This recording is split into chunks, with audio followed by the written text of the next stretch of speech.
Are you smarter than a Master Ball ranked player? This is an educational series where I go over the decision-making process in high-level ranked games. This is episode 6 of the series, the 3rd episode of Season A3. If you haven't seen the other episodes yet, check out the link on the top right. This is a top 3500 Master Ball ranked game, and we will be playing a Giratina, Greninja, and Tapu Lele deck against a Stoke Charizard and Incineroar deck. This is turn 6, our move. Neither player has scored any points yet. These are the cards that the opponent has used so far, with 9 cards left in the deck. These are the cards that we have used so far, with 11 cards left in the deck. The opponent had a perfect on-turn evolution for their Charizard. What do? Do we A. attack, or B. retreat? I'll give you guys 5 seconds before giving you guys the answer. If you guys need more time, then feel free to pause the video.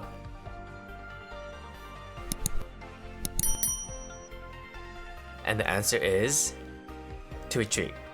I'll explain why retreating is the correct play as I go over the gameplay. If you guys want to skip ahead to the explanation, the timestamp is provided in the description below.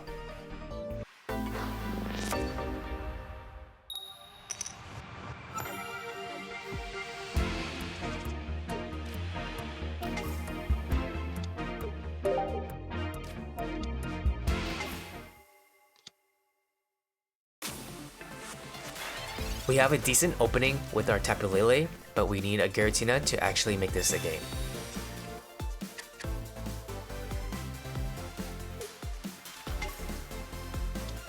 The opponent places 2 more basic Pokemon onto the bench to empty out their hands and to prevent a Mars. We get a dead draw and we are officially behind. With no Giratina on the board to start ramping up, this is going to be a tough match. We decide not to gamble on the Pokemon communication since it will be a 2 in 6 chance of getting the Giratina. If we do draw a Froakie in the following turns, we can at least utilize the Greninja with the rare candy instead of gambling it away. We save the cape for the future Giratina since pushing 20 HP on any other Pokemon in our deck won't allow the Pokemon to survive the Charizard attack anyways. The opponent evolves the Charmander into Charmeleon on their turn. The only positive side is that it wasn't a rare candy into Charizard. The opponent capes the Charmeleon since it's going to be their main attacker and also reduces their hand size to 3 to prevent a Mars. And since we kept on talking about a Mars, the game decided to give us the only Mars in our deck. This is probably the worst card we could possibly draw at this point. We use it just to reduce the size of our hand just in case the opponent eventually draws the Mars or a red card. We attack the Litten since there isn't any other target that we can attack.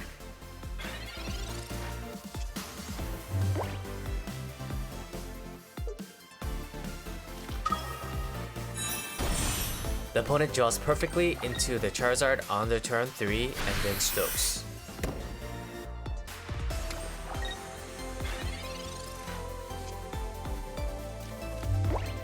We finally get a Pokeball, which leads to a Giratina.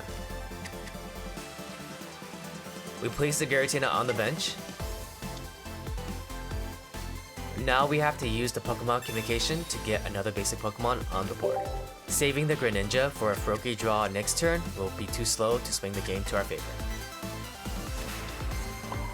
We place a Psychic Energy on the Giratina.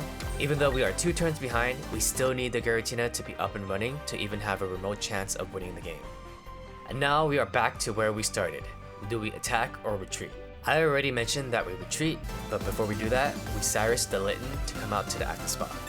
We do this so we can potentially force the future Incineroar to be 1 turn behind on getting 3 energy.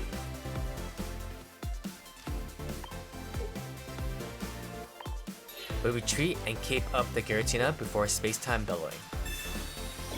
Reasons why we retreat. First reason is that we need to buy time to get Psychic Energy onto our Giratina.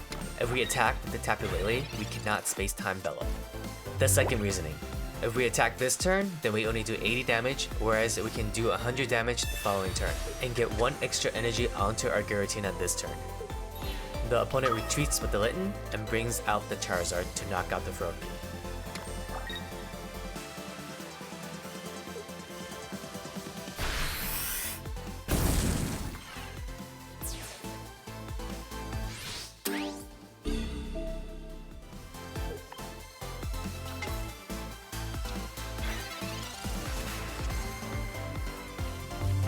The professor's research was 4 turns too late and doesn't improve our hand at all.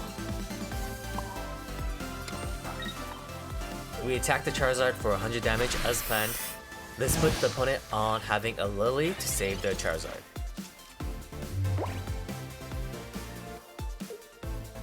The opponent doesn't have a Lily, but has a Sabrina instead.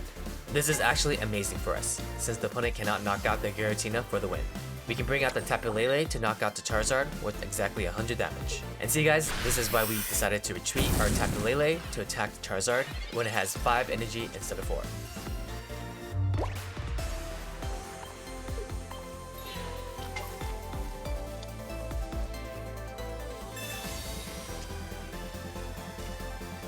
The second Tapu Lele is a nice addition for our board in case we need to swap Pokemons around to mitigate the damage potentially dealt from the lid. Finally, we get our Roki, which we can evolve into our Greninja next turn, which really opens up our options for a victory.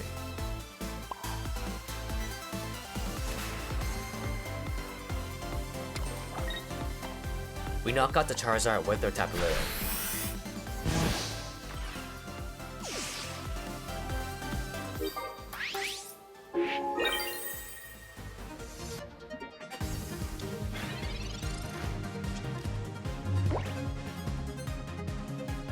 The opponent finally draws their red card and gets rid of our Rare Candy and Greninja.